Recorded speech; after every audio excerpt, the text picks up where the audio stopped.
తిరుపతి జిల్లా కరకంబాడిలో కూటమి నేతల కక్ష సాధింపు చర్యలకు పాల్పడ్డారు.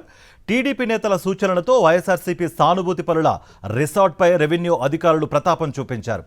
నోటీసులు ఇవ్వకుండానే రాత్రికి రాత్రే కూల్చివేశారు. మరికొన్ని రోజుల్లో కేఫ్ రిసార్ట్ ప్రారంభిస్తారు అనగా ఇలా విధ్వంసానికి పాల్పడ్డారు.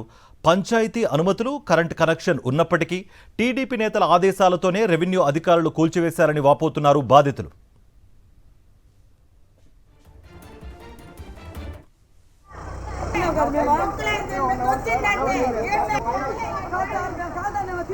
ఇదే అంశానికి సంబంధించి మరింత సమాచారం మా ప్రతినిధి మూర్తి అందిస్తారు. మూర్తి, అన్ని పర్మిషన్స్ ఉన్నాయి అండ్ ప్రాపర్ నోటీస్ ఇవ్వకోకుండా కూల్చివేశారు అంటూ బాధితులు ఆరోపిస్తున్న సిచ్యువేషన్స్ అయితే కనిపిస్తున్నాయి.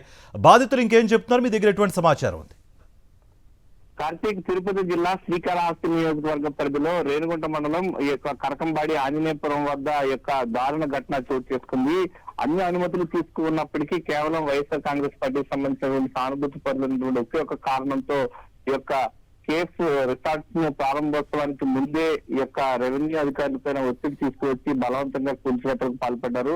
ప్రధానంగా ఈ యొక్క ఘటనకు సంబంధించి ఈ యొక్క బాధితుడు రామయ్య తనకు సంబంధించినటువంటి ఈ అన్ని అనుమతులు తీసుకున్నప్పటికీ విద్యుత్ కనెక్షన్ సంబంధించి కానీ ల్యాండ్ డాక్యుమెంట్ సంబంధించి అన్ని పర్మనెంట్ అగ్రిమెంట్ చేయించుకున్నప్పటికీ కావాలనే కక్షపూరితంగా తనకు సంబంధించినటువంటి రిసార్ట్స్ ను అకారణంగా ఎలాంటి నోటీస్ ఇవ్వకుండా కూల్చివేశారంటూ బాధితుడు వాపోతున్నాడు. కేవలం వైఎస్ఆర్ కాంగ్రెస్ పార్టీకి సంబంధించినటువంటి సానుభూతి పరులైనటువంటి ఒకే ఒక కారణం సాకుగా చూపించి ఇలాంటి చర్యలు చేపట్టడం పట్ల వారంతా కూడా ఆగ్రహం వ్యక్తం చేస్తున్నారు. రాత్రి ఒక్కసారిగా వచ్చినటువంటి రెవెన్యూ అధికారులు ఎలాంటి అనుమతులు లేవంటూ ఒక్కసారిగా కూల్చివేతలు చేపట్టారు. దాన్ని అడ్డుకున్నటువంటి గ్రామస్తులు కూడా ఇలాంటి దారుణమైన ఘటనకు సంబంధించి రెవెన్యూ అధికారులు తీసిన తీరుపైన టీడీపీ నాయకుల కన్సర్న్లలో సూచనలతో వీరంతా ఇలాంటి బలవంతపు కూల్చివేతలకు పాల్పడ్డారని చెప్పి బాధితులు ఆరోపిస్తున్నారు.